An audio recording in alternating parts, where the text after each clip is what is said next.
প্রথম 3 মাস 3 মাসের সময়ে মেয়েদের আসলে আরও কিছু ব্যাপারে আমরা সতর্ক করে থাকি, সেটা হচ্ছে দূরের জার্নি, লম্বা জার্নিটা এই সময়ে না করাই ভালো, এবং ফিজিক্যাল রিলেশনের ব্যাপারেও আমরা তাদেরকে কিছু রেস্ট্রিকশন দিই, বিশেষ করে প্রথম 3 মাস আর শেষের 2 মাস ফিজিক্যাল রিলেশনটা বন্ধ রাখলেই ভালো হয়।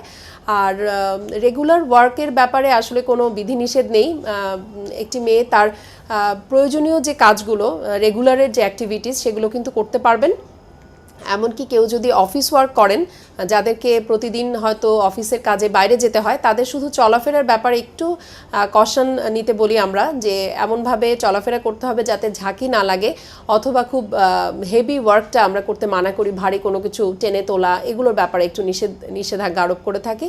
এছাড়া আমার মনে হয় তারা যদি স্পেশাল কোনো প্রবলেম না হয়, অনেক সময় এই মানে টাইমটাতে দেখা যায় মেয়েদের অনেকের তলপেটে ব্যথা বা পারভেজানাল একটু ব্লিডিং, এই ধরনের মেয়েরা কমপ্লেন করে থাকে, সেক্ষেত্রে আমরা কিন্তু তাকে সম্পূর্ণ বিশ্রামের জন্য অ্যাডভাইস দিই। আদারওয়াইজ আমার মনে হয় যে রেগুলারের অ্যাক্টিভিটিস মেয়েরা চালিয়ে যেতে পারে।